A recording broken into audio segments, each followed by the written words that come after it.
오늘 시간에는 예수님과의 만남, 솟아나는 샘물이라는 제목으로 하나님 말씀 증거하도록 하겠습니다. 혹시 리플리 증후군이라고 들어보셨습니까? 리플리 증후군은 자신이 살고 있는 현재의 삶에 만족을 하지 못하고 아예 다른 공간에다가 나만의 또 다른 세계를 만들어서 내 자신을 만족시키려고 하는 심리학적 병을 뜻하는 것입니다. 리플리 증후군은 자신의 현실은 부정을 하면서 마음속에서 나만의 허구의 세계를 꿈꿉니다. 그리고 그 허구의 세계가 진짜 자기 자신의 모습과 삶이라고 생각을 합니다. 그리고는 실제 자기의 삶에서는 여러 가지 거짓말과 또 자기 자신을 방어하려고 하는 많은 모습들을 보이게 됩니다. 그러니까 반사회학적 인격 장애를 뜻하는 용어이죠. 1970년대부터 이 리플리 증후군에 대한 연구가 많이 진행이 되었습니다. 그리고 오늘날에도 사실 이 리플리 증후군이 많이 있습니다. 현대를 살아가는 우리들의 모습이 어떨까요? 하고 싶은 건 너무 많습니다. 되고 싶은 것도 너무 많고 또 갖고 싶은 것도 너무 많습니다. 그런데 내 자신을 보니 무능력해 보이지요. 다 가질 수도 없고 다 할 수도 없고 내 뜻대로 다 모든 것을 만족시킬 수도 없습니다. 그래서 이 현실에서 뭔가 내가 이루어지지 못하는 것을 직면을 하면서 이 마음이 통제가 안 되는 겁니다. 삶이 통제가 안 되는 겁니다. 거짓된 자기 자신의 모습으로 현실을 살아가게 되는 것이죠. 특별히 오늘날의 우리 시대는 SNS가 발달을 많이 하고 요즘은 유튜브를 통해서 개인 방송도 많이 되고 있는데 그냥 있는 그대로의 자기 자신의 모습을 보여주기보다는 남에게 보여주기 위한 모습을 보여주는 경우가 참 많이 있는 것을 보게 됩니다. 사실 우리가 다 감추기 싫은 내 모습이 있지요. 남에게 보여주기 싫은 나만의 모습이 있습니다. 그래서 다른 사람에게는 내가 보여주고 싶은 모습만 보여주려고 하고 내가 포장해서 내 모습을 보여주려고 합니다. 이런 현대인들의 모습을 가면을 쓰고 살아가고 있는 모습으로 말을 하기도 합니다. 우리가 인생을 가면을 쓰고 살아가면 우리의 삶이 어떻게 될까요? 삶이 연극처럼 되어 버립니다. 즉 내가 내 자신으로서 살아가고 만족하는 삶이 아니고 다른 사람들에게 내가 보여주기 원하는 내 자신으로 살아가면서 불만족하는 삶을 살아갈 수밖에 없습니다. 우리는 자존감이 있어야지요. 그죠? 내가 내 자신을 높게 보는 자존감이 있어야 됩니다. 그래야 우리는 현실 세계에서 내 모습이 어떻든 상관없이 내 자신에 대해서 만족하면서 살아갈 수가 있습니다. 그런데 우리는 실제로 어떻게 살아가냐면 자존심으로 살아갑니다. 즉 다른 사람이 나를 어떻게 평가해 주냐, 다른 사람이 나를 어떻게 보고 있느냐, 그리고 내 자신을 어떻게든 지켜내려고 하는 그 참 쓸데없는 자존심으로 살아가는 모습이 참 많이 있습니다. 솔직하게는 저와 여러분들에게도 다 리플리 증후군이 있습니다.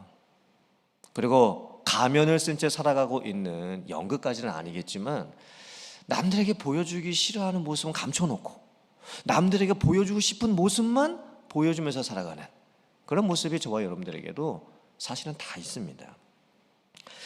오늘 성경 말씀에는 한 여인이 등장을 하게 됩니다. 예수님께서 그녀를 만나 주시는데 이 여인이 예수님을 만나게 되면서 있는 그대로의 자기 자신의 모습을 발견을 하게 됩니다.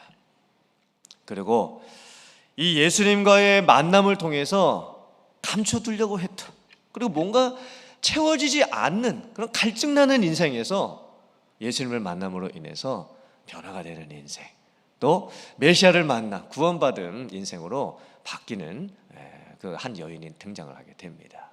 과연 오늘 말씀 속에 어떤 은혜가 숨겨져 있을까요? 같이 나누도록 하겠습니다. 첫 번째, 우물에서 목마른 인생으로부터 샘물에서 채워지는 인생으로의 변화입니다. 오늘 성경 말씀에는 한 여인이 등장을 합니다. 이 여인은 어디에 살고 있었냐면 사마리아라고 하는 지역에 수가라고 하는 동네에 살고 있었습니다. 사마리아라고 하는 지역은 유대인들의 관점에서 봤을 때는 좋은 지역이 아닙니다. 유대인들은 노골적으로 사마리아인들을 인종차별을 했습니다. 심지어 유대인들이 북쪽 갈릴리 지역에서부터 남쪽 유대 지역으로 여행을 하려면 사마리아 지역, 이 가운데에 있었기 때문에 그 가운데 지역을 통과해서 가야만 했었습니다. 그런데 사마리아 지역에 가기도 싫고 사마리아 사람들 만나기도 싫어서 북쪽에서 남쪽으로 여행할 때 이렇게 우회를 해서 길을 가기도 했습니다. 또 수가라고 하는 동네 역시 잘 알려져 있지 않은 동네입니다. 수가라고 하는 동네는 세겜이라고 하는 동네 옆에 있다고 지금 말을 합니다. 세겜은 잘 알려져 있는 동네입니다. 야곱이 아들들에게 준 땅으로서 요셉이 묻혔던 땅이 세겜입니다.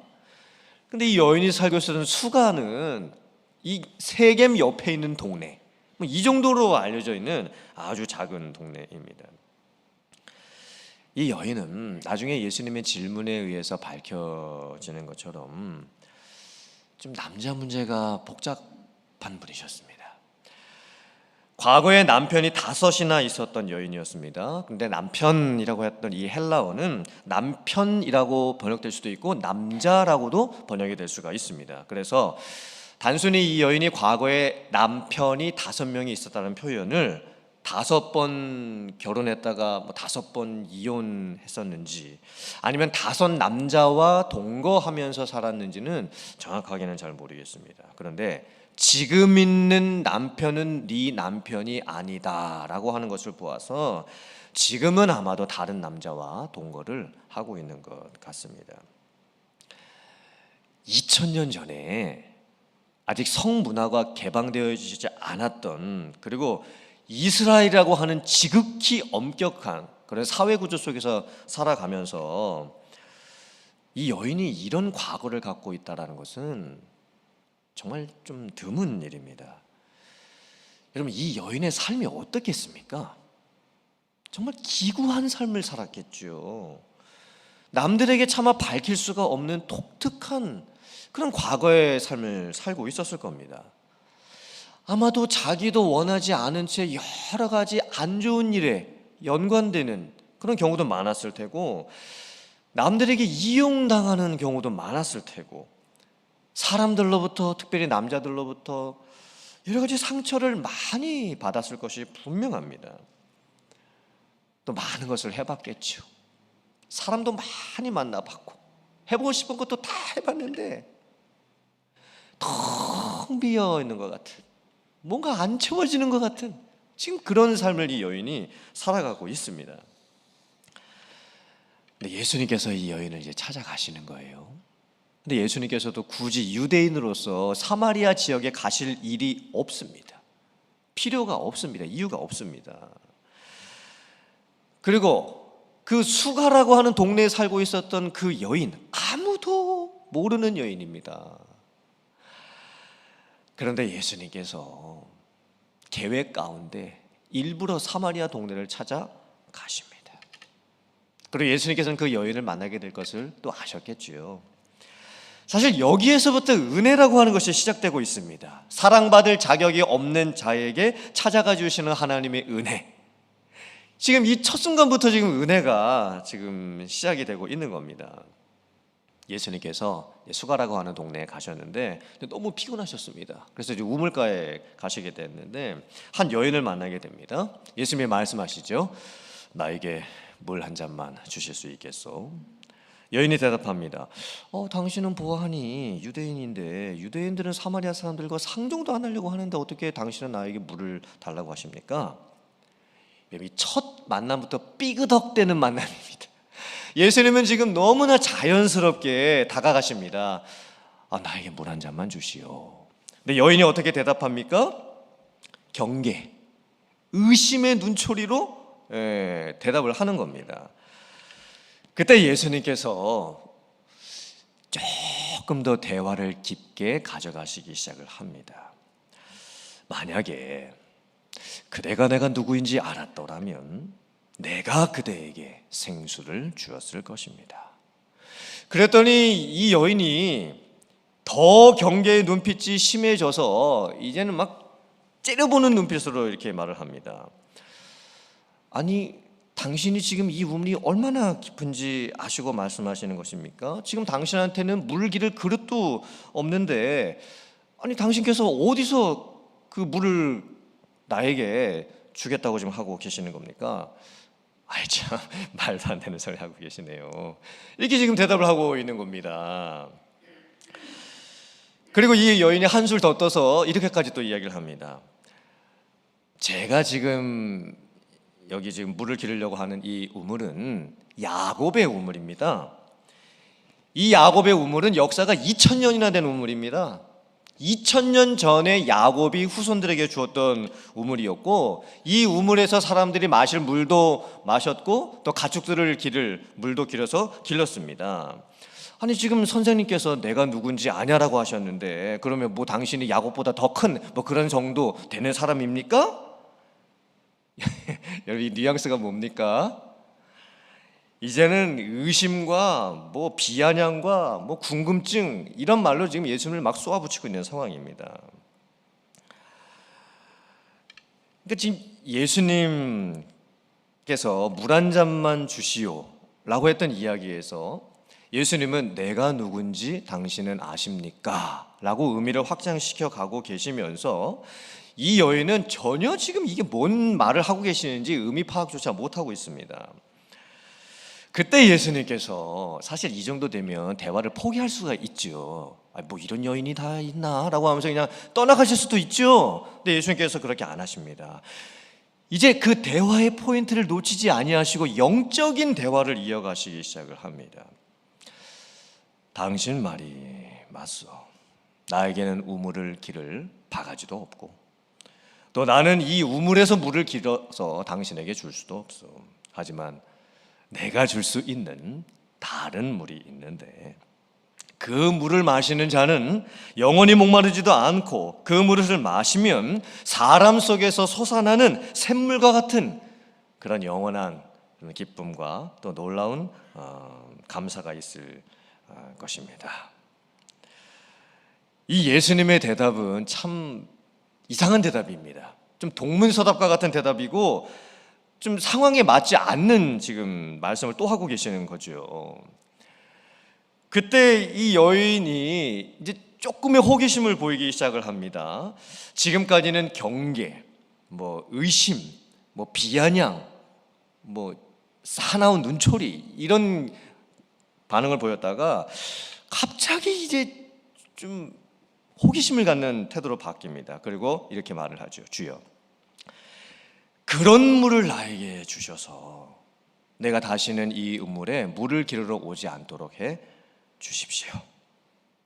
그런데 여기에서 여전히 이 여인의 한계가 드러납니다. 부족함이 드러납니다.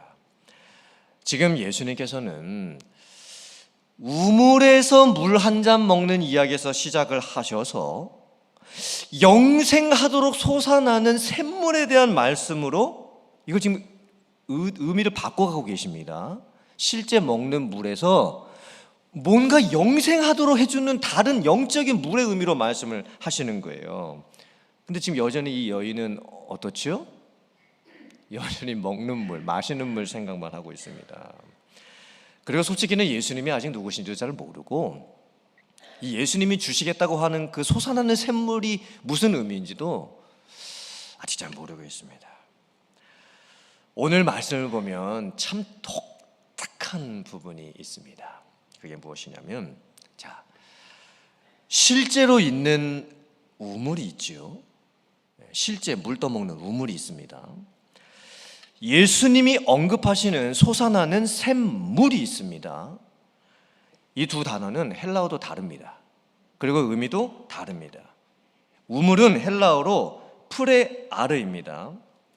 이 프레아르의 뜻이 뭐냐면 깊은 곳에 고여있는 물, 웅덩이 이런 뜻입니다.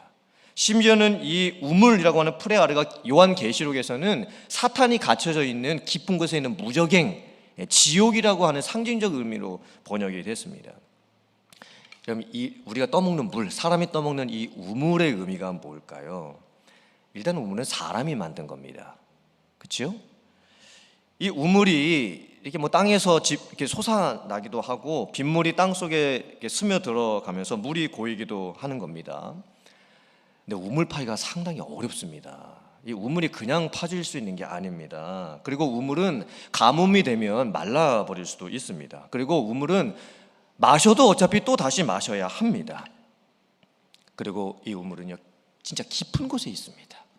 이 우물 파는 것도 어렵고 우물 길러서 먹는 것도 어려운 겁니다. 그게 우물입니다. 근데 예수님이 말씀하시는 것은 샘물입니다. 헬라어로 폐게입니다. 폐게. 이 폐게라고 하신 뜻은 무엇이냐면 원천, 유출, 흐름, 순환.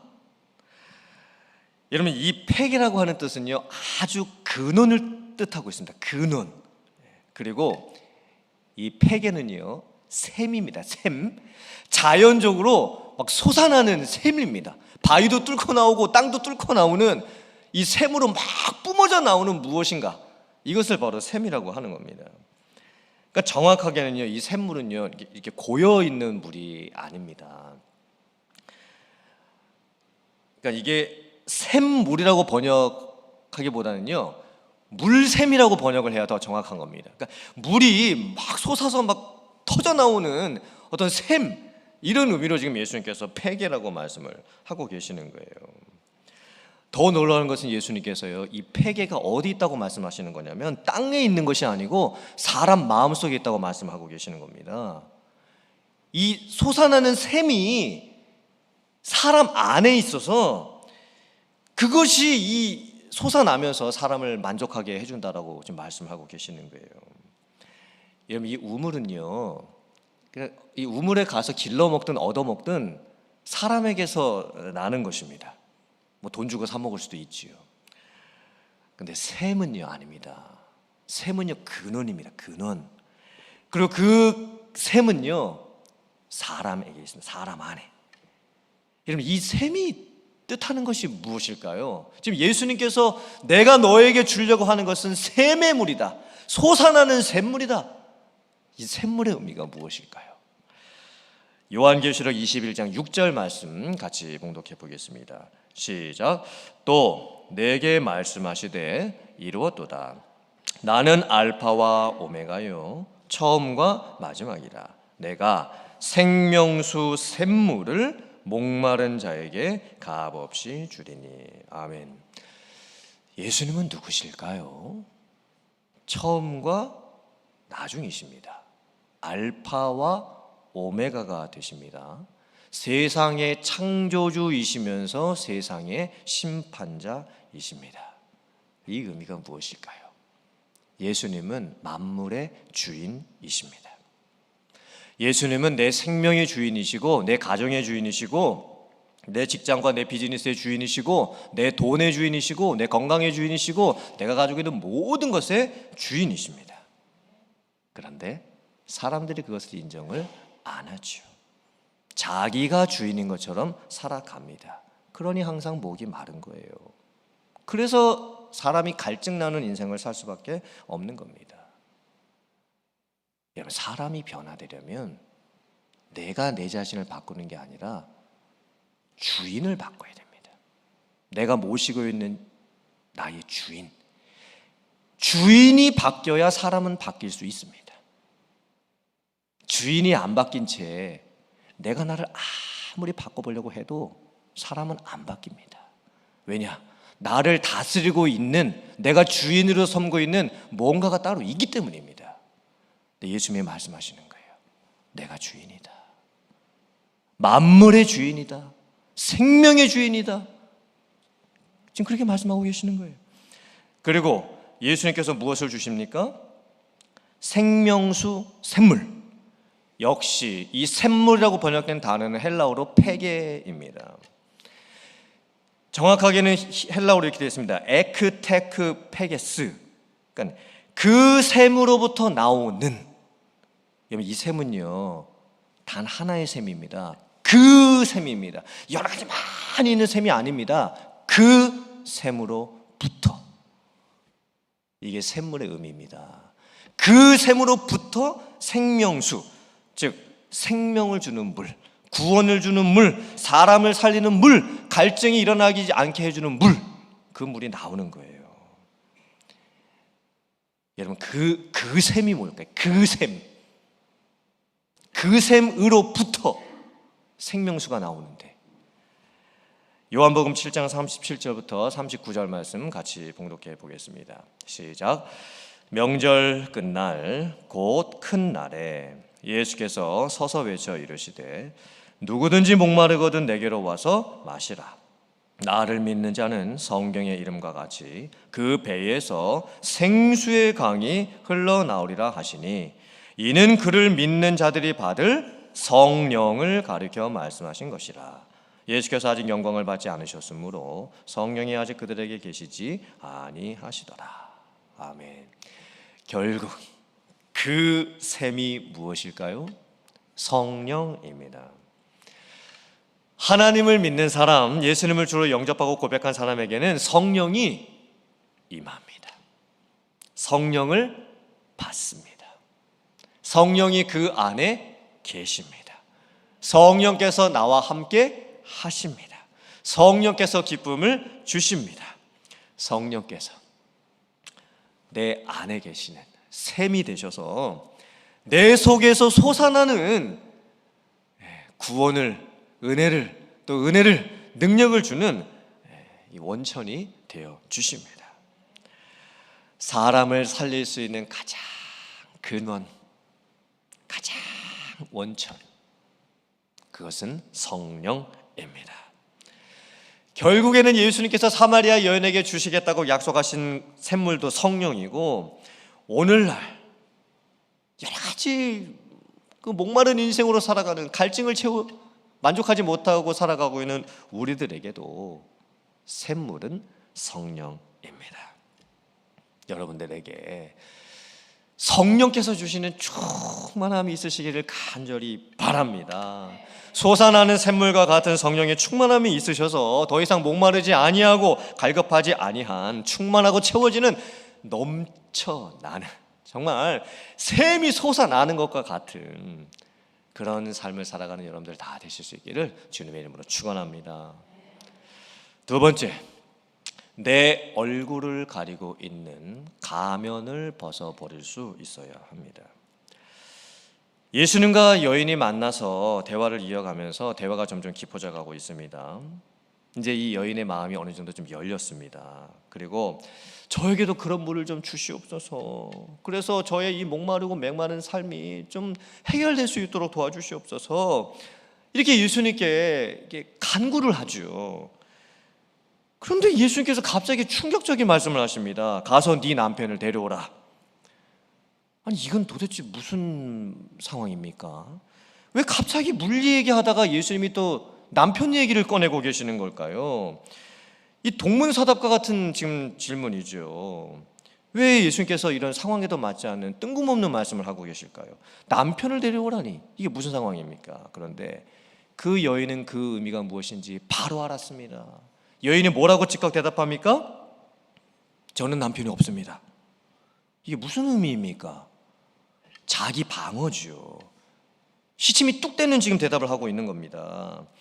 아니, 예수님 지금 갑자기 물 얘기하시다가 남편 얘기를 왜 꺼내고 계시는 겁니까? 예수님, 그 질문은 저에게 지금 하시면 안 되는 질문 같은데요. 아니, 예수님이 도대체 누구시라고, 저랑 뭔 상관이 있으시다고 제 남편 얘기를 지금 꺼내고 계시는 겁니까? 지금 상황이 또 이상해지기 시작합니다. 이 여인이 갑자기 움츠러들기 시작합니다. 자기 방어적인 기제가 지금 나타나고 있는 겁니다. 예수님이 말씀하시죠. 나는 너에 대해서 모든 것을 다 알고 있다. 그리고 더 이상 나에게 숨기지 않아도 된다. 예수님은 어쩌면 지금 이 여인이 마주하고 싶지 않은 가장 삶 속에서 힘들어하고 있는 꼭꼭 감춰 놓았던 그 문제를 일부러 건드리십니다. 어쩌면 남편 문제는요, 이 과거사 문제는 이 여인에게 있어서 아킬레스건과 같은 문제입니다. 이 여인이 인정하기 싫은 문제입니다. 받아들이기도 너무 힘든 문제입니다. 누군가에게 말조차 꺼내기도 너무나 괴로운 문제입니다. 여러분, 이 여인의 삶의 모습이 정확하게 뭐지요? 지금 가면 쓰고 살아가고 있는 거예요. 지금 자기만의 가면을 썼습니다. 그리고 남들에게 보여주기 싫은 모습은 꼭꼭 감춰 놓았습니다. 그리고 남들에게 보여주고 싶은 모습만 보여주면서 살아가고 있습니다. 남들에게는 아무렇지도 않은 척 그렇게 자기 자신을 보여주면서 살아가고 있습니다. 그리고 여인은 이 문제를 마주하고 싶은 용기도 사실은 없습니다. 그죠? 그냥 포장만 잘 해놨죠.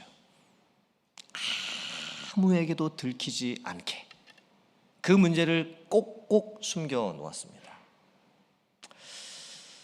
그런데 사실 이 여인만 이렇게 사는 것이 아닙니다. 우리들 모두가 다 나만의 가면을 쓴 채 살아가고 있습니다. 남들에게는 좋은 모습만 보여주면서 그렇게 애쓰면서 살아가고 있지만 실제로는 나도 내가 인정하기 싫은 그 나만의 참 못나고 꺼내고 싶지 않은, 밝히고 싶지 않은 그런 문제가 다 있는 거예요. 다 우리들도 똑같이 그런 인생을 지금 살아가고 있을 뿐입니다. 그런데 그러다가 우리가 이제 어떤 큰 일을 겪어요. 그리고 예상치 못한 큰 문제들을 만나게 돼요. 그러면 트리거, 이 방아쇠가 딱 당겨지는 거예요. 그때 대부분의 사람들은 어떻게 반응하냐면 첫째, 분노, 화, 이런 반응을 겉으로 하게 됩니다. 그러니까 이 뭔 소리 하는 거야 라고 하면서 이제 화를 내는 거죠. 또 다른 방법은 뭐냐면 회피, 도망가는 거예요. 숨어버리는 겁니다. 둘 다 문제죠. 사람 앞에서 팍 폭발시키는 화도 문제고 현실을 인정하지 않은 채 또다시 숨어버리는 그것도 문제가 되는 거예요. 이러면 문제 해결은 안 됩니다. 근데 이 여인이 잘한 것이 있습니다.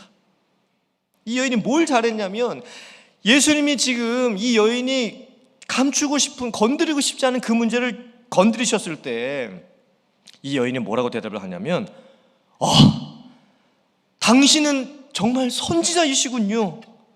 당신이 정말 내 모든 것에 대해서 다 알고 계시는군요 라고 대답을 합니다.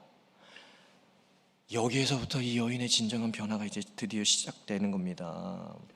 예수님의 말씀은 사실 비수와 같은 말씀이었어요. 이 여인의 이 마음을, 삶을 막 찔러버리는 그런 말씀이었습니다. 이 여인이 그 자리에서 아니 지금 당신이 나한테 무슨 소리를 하시는 것입니까? 라고 화를 낼 수도 있죠. 아니면 아유 나는 이제 더 이상 당신하고 얘기도 이제 하기 싫습니다 라고 하면서 예수님을 떠나서 그냥 가버릴 수도 있는 거예요. 그런데 이 여인이 받아들여요. 예수님이 자기 마음을 지금 비수처럼 찌르고 계시는데 그것을 받아들입니다. 그리고 자기 자신의 연약한 가장 깊숙한 곳에 숨겨놓았던 것들을 이제 보기 시작하는 거예요. 어쩌면 예수님이 도와주고 계시는 거죠. 자기 자신의 깊은 문제를 용기를 내어서 볼 수 있도록 예수님께서 지금 도와주고 계시잖아요. 그 도움을 지금 이 여인이 받기로 지금 하는 거예요. 그리고 나서 이 여인이 엄청난 영적인 의미가 담겨있는 질문을 예수님께 하게 됩니다. 그러면 예수님, 우리 조상들은 그리심산에서 예배를 드린다고 했는데 근데 유대인들은 예루살렘에서 예배를 드리게 될 때가 온다라고 합니다. 예수님, 이게 도대체 뭐가 맞는 겁니까? 그때 예수님이 대답하시죠. 하나님께 참으로 예배하게 될 때가 오게 될 것이다. 신령과 진정으로 성령과 진리 안에서 예배를 드리게 될 때가 오게 될 것이다. 여러분, 이것 갖고 이제 설교 한 편도 할 수 있어요. 성령과 진리 안에서 드리는 예배, 이거 갖고 설교 한 편도 할 수 있는데, 핵심은 뭐냐면, 이 여인의 질문의 뜻이 뭐냐면, 저는 메시아를 기다리고 있습니다, 이 의미인 거예요. 그분은 언제 오시는 겁니까? 그때 예수님이 뭐라고 말씀하시는 겁니까? 내가 메시아다. 지금 네 앞에 있는, 너와 대화를 나누고 있었던 네가 그토록 기다리고 있었던 메시아다, 이렇게 말씀을 해주시는 거예요. 이 여인이 깜짝 놀라죠. 그리고 나서 예수님의 대화가 마치고 나서는 자기 동네로 갑니다. 물 떠오려고 가져갔었던 물동이도 다 버려둔 채 얼마나 급하고 감격스러우면 자기 동네에 들어가서는 내가 메시아를 만났다고, 내가 주님을 만났다라고 그 자기 자신에게 이루어진 구원에 대해서 간증을 하기 시작을 하는 거예요. 와, 이게 변화입니다. 이게 새 생명을 얻는 역사입니다. 예수님을 만난 사람이 이렇게 바뀔 수가 있습니다. 저와 여러분들에게도 이런 역사가 일어나야 되지 않을까요? 이사야서 55장 1절부터 3절 말씀 같이 봉독해 보겠습니다. 시작. 오호라, 너희 모든 목마른 자들아, 물로 나오라. 돈 없는 자도 오라. 너희는 와서 사 먹되 돈 없이 값 없이 와서 포도주와 젖을 사라. 너희가 어찌하여 양식이 아닌 것을 위하여 은을 달아주며 배부르게 하지 못할 것을 위하여 수고하느냐. 내게 듣고 들을지어다. 그리하면 너희가 좋은 것을 먹을 것이며 너희 자신들이 기름진 것으로 즐거움을 얻으리라. 너희는 귀를 기울이고 내게로 나와 들으라. 그리하면 너희의 영혼이 살리라. 내가 너희를 위하여 영원한 언약을 맺으리니 곧 다윗에게 허락한 확실한 은혜이니라. 하나님께서는 지금도 저와 여러분들을 있는 그대로의 모습 그대로 부르십니다. 그냥 있는 그대로의 모습 그대로 나오라고 초청을 해 주십니다. 남들에게 뭐 보이려고 애쓸 필요도 없습니다. 사람들과의 관계는 때때로 가면이 필요하죠. 그렇죠. 솔직히 어떻게 내 모든 것을 다 보여주고 삽니까? 가면이 필요하죠. 현실적으로 감추고 싶은 것들이 다 있습니다. 그래서 우리는 사람 만나러 나갈 때에 가면을 쓰고 나가야 될 때도 있습니다. 만약에 그 가면이 벗겨지게 되면 우리에게는 수치감과 창피함이 느껴지죠. 그런데 하나님께 나아가는 것은 그렇지 않습니다. 또 하나님은 그렇게 우리에게 오라고 부르시지도 않습니다. 그냥 있는 모습 그대로 나아가면 됩니다. 돈 없어도 괜찮습니다. 건강하지 않아도 괜찮습니다. 다른 사람이 나를 뭐라고 평가하느냐? 아무 상관없습니다. 하나님께 예배드리고 기도할 때 가면 쓸 필요도 없습니다. 또 하나님께서는 하나님의 말씀을 들을 때에 나의 가면을 벗기실 때가 있습니다. 하나님의 말씀이 나에게 충격적으로 다가오고 때로는 은혜로 다가오면서 내 마음에 꽂히게 될 때가 있습니다. 여러분, 그때는요, 이 가면을 벗기시는 상황인 거예요. 내가 가면을 안 벗고 사니까 하나님께서 은혜의 충격을 나에게 주시면서 나를 보게 하시는 거예요. 내가 마주해야 될 진짜 내 모습이 뭔지를 보게 하시는 거예요. 여러분, 은혜를 받는다라고 하는 것은 결국 내 가면을 벗는다라고 하는 것과 똑같은 말입니다. 그래야 은혜를 받고 사람이 변화될 수가 있습니다. 은혜를 아무리 많이 받아도 내 가면을 여전히 쓰고 있으면 우리는 바뀔 수가 없습니다. 그런데 그 은혜가 밀려오게 될 때 그냥 있는 그들의 모습으로 하나님 앞에 나아가서 내 자신의 모습을 직시하고 하나님 앞에 회개할 것은 회개하고 고칠 것은 고치고 그 말씀을 내가 듣겠습니다 라고 순종하게 되면 우리는 바뀔 수 있습니다. 분명히 변화될 수가 있습니다. 사랑하는 성도님들, 여러분의 약점은 무엇입니까? 여러분이 남에게 들키고 싶지 않아 하고 있는 그 문제는 무엇입니까? 이제 그 가면을 좀 벗으시기를 바랍니다. 그리고 이 사마리아 여인과 같은 이런 변화될 삶을 살아가는 여러분들 수 있기를 주님의 이름으로 축원합니다.